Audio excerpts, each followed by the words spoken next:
After we destroyed Goat at Snowhead, we feel an urge to go to the sea and help the Zoras.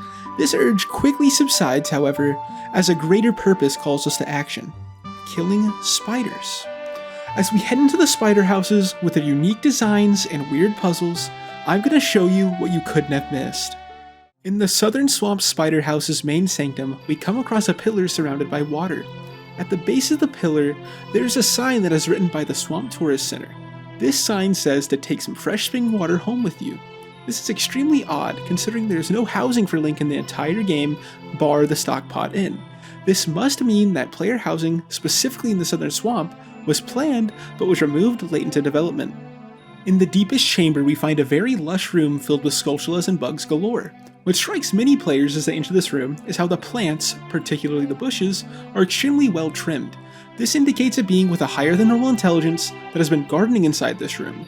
And the only creature that could likely qualify are the skulltulas, which it seems we interrupt mid-bush trimming session by brutally slaying them and taking their soul. The bug holes that are required to find some of the final skulltulas are very interesting, mainly because they demonstrate how skulltulas are lower on the food chain than the common variety bugs we see in Majora's Mask. This is why when bugs enter the hole, the skulltulas run in fear, which also explains why the skulltulas were all hiding from the bugs in the tree and the lush room mentioned prior. After clearing the Swamp Spider House from their infestation, we move to the Ocean Spider House to do what anyone would do, and kill some spiders.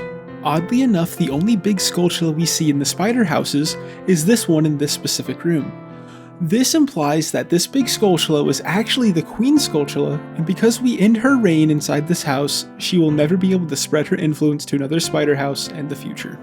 Inside the dining room of the Oceanside Spider House, we see 4 stall children, all in some sort of trance. If spoken to, they will reveal that they are on a mission. However, with them being stuck in a complete trance unless spoken to, this must mean that sitting at this dining room table causes you to dissociate completely unless snapped out of it. One can only think of how many last meals were had here only for their participants to die due to hunger after being stuck in a trance. And as we leave the spider house, we get left with one last disturbance. The man who greets us after our excursion says that he will now be taking all of our hard work in exchange for a measly cloth bundle. While we accept, we can only imagine what horrors he will experience due to bad karma for not embracing us in full. And that is the end of this video. If you enjoyed, you know what to do.